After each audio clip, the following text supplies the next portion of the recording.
Hello friends, good morning. Welcome back to my channel यूवन daily routine. आज আমি তোমাদের সঙ্গে শেয়ার করব কম তেলে আর প্রেসার কুকারে কিভাবে আমি বাড়িতে ইলিশ মাছ রান্না করি। প্রথমেই দেখছো আমি ইলিশ মাছগুলোকে ভালো করে ধুয়ে নিয়েছি। ধুয়ে নুন হলুদ দিয়ে মাখিয়ে আর 1 চামচের মতো তেল দিয়ে মাখিয়ে আমি বেশিক্ষণ না 2-3 মিনিটের জন্য আমি সাইড করে রাখবো। ততক্ষণে আমি একটা মশলা তৈরি করব। মশলা বলতে সর্ষে পাউডার। আমি যতবারই সর্ষে বাটি আমার না হাতে ভীষণ তেতো হয়ে যায়।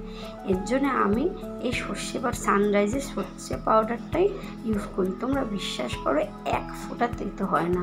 আমি এর মধ্যে 1 প্যাকেট সর্ষে পাউডার নিয়েছি আর সামান্য উষ্ণ গরম জল নিয়েছি। নিয়ে এটাকে দেখো ভালো করে আমি ফেটিয়ে নিচ্ছি। এমন কিন্তু কোনো ব্যাপারই না, এটা তোমরা বিশ্বাস করো, তোমরা এটা দিয়ে রান্না করতেই পারো, কোনো তেতো হবে না। এরপরে কি করলাম, 4টের মতো কাঁচা লঙ্কা নিলাম। কাঁচা লঙ্কা নিয়ে এবার মাছগুলো, ম্যারিনেট করা মাছগুলোকে আমি এই সর্ষে পাউডারটা দিয়ে পেস্ট করে রাখা সর্ষে পাউডারটা মিশ্রণটাকে দিয়ে ভালো করে আর কাঁচা লঙ্কাটা দিয়ে ভালো করে এটাকে ম্যারিনেট করে নিচ্ছি। একটু কালো জিরে দিয়ে দিয়েছি। আর দেখো আমি বেশি কিন্তু তেল না, তবে লক্ষ্য করে দেখবে মোটে 2 চামচের মতো তেল দিলাম। আগে 1 চামচ দিয়ে মাছটাকে ম্যারিনেট করে রেখেছিলাম, তারপরে 2 চামচ, টোটাল 3 চামচ কিন্তু তেল দিয়েছি। আর হলুদটা কম হয়েছে, মনে হলো আমার হলুদটা কম তাই আমি একটু হলুদ দিয়েছি। এবার এই বাটি ধোয়া জল, এই ছোটো বাটিতে ধোয়া জলটা আমি কিন্তু দিয়ে দিচ্ছি। তোমরা দেখতেই পারো কতটা পরিমাণে আমি জলটা দিয়েছি। এইবারে ছোট প্রেশার কুকার, আমি এটা আমার ছেলেরই প্রেশার কুকার, ছেলেকে এই প্রেশার কুকারে আমি সমস্ত কিছু রান্না করে দিই। সেই ছোট্ট প্রেশার কুকারে আমি এক এক করে মাছগুলোকে দিয়ে দিচ্ছি। এবারে পুরো মিশ্রণটাই আমি ঢেলে দিলাম, ঢেলে আর একটুখানি জলটা দিলাম। তারপর ভালো করে এটাকে আমি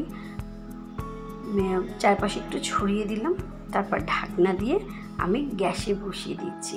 এটা কিন্তু আমি বেশি সিটি মারবো না, মোটে 1টা সিটি মারবো। এবার দেখো 1খানা সিটি মারার পর তোমরা দেখতেই পাচ্ছ কত সুন্দর হয়েছে। এটা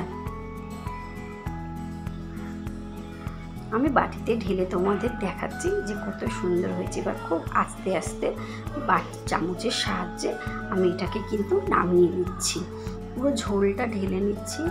কি বন্ধুরা, কেমন হয়েছে এটা তোমরা বলো তো? মনে হচ্ছে না? আচ্ছা বলো তো, এমনি ভাপের থেকে প্রেশার কুকারের ভাপে ইলিশটা ভালো লাগছে না? আর ওপর থেকে এটা কিন্তু 1/2 চামচ তেল দিয়েছি। দেখো দেখতে কত সুন্দর হয়েছে। আমার তো এইভাবেই খুব ভালো লাগে। তোমরা এইভাবে করে দেখো, খুব ভালো লাগবে। Thank you, tata.